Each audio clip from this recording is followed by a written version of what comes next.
Hey guys, it's Grant Durham with Durham Versatility Horses. I wanted to talk about something real quick today that I'd actually just learned, and it kind of came out of an embarrassing realization just because I had never known this before. I was riding River today. This is a 22-year-old Morgan horse that we're training for some people, and I'm riding this Jeff Smith saddle that I've had for a couple months now.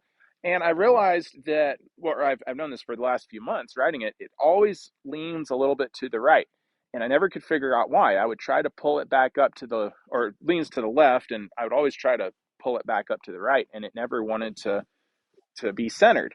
And so it's been annoying me for quite a while. I was thinking maybe I needed to go to a chiropractic or something, and it happens on all our different horses. It's not just him. So I know it's not the horse's problem.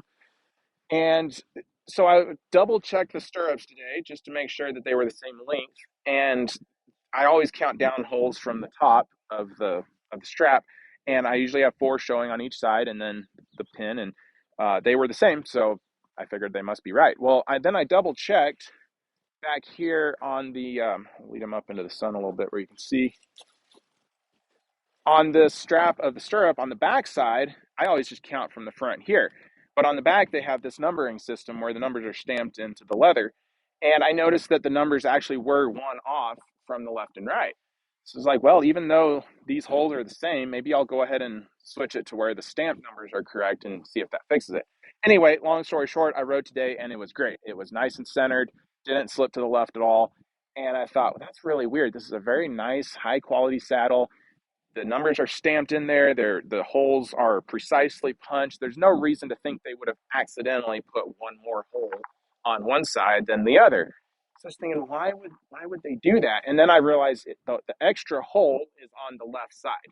And you think about it, we all get on and off our horses on the left side every day, all day long. And well, I don't, but most people do. And you're going to stretch out the leather on that left fender a lot more than on the right side. And so they've built the saddle to where you have an extra hole so that you can balance them up once that happens. Well, it just brings up a good point. I think that um, everybody should be getting on and off their horse equally on the right and left side. I probably get on a little bit more on the left just out of habit and it's easy. But ideally, you want to balance it up and just be random about when you get on both sides. We want our horses to be balanced in every other way. Why not be balanced in terms of getting on and off both sides? You're going to not only balance up your horse, you're going to balance up the saddle, and you're also going to balance up yourself because you're going to stretch out the muscles and the tendons and everything else on both legs equally as you reach up for that stirrup and then push yourself up in the saddle. So you're going to help balance out your own body, your horse's body, your saddle. It's all better, but it's just an interesting thing that the makers of the saddle have done to compensate for us not necessarily always doing things correctly. Um, it was interesting. I was riding a horse that we were looking at to help a girl buy a couple months ago, and it was up in Denver. It was a nice reining horse. Had been well trained. It was only a 3-year old, but it was a nice horse, and I was riding it around. I was working the flag a little bit on it, and then I was ready to be done. So I jumped off, and literally not even thinking, I jumped off on the right side because I do that. Like I literally 50% of the time, I try to just get on and off on the right side no matter what. So I jumped off on the right side, and this horse jumped away from me about 3 feet. I don't think anyone in its entire life had ever gotten on or off from the right side. And like I say, it was a nice reining horse. That's not the end of the world.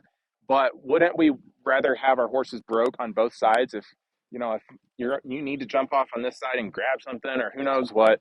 You don't want your horse spooking away from that. You don't have a balanced mind of the horse if they're spooking on one side or the other like that.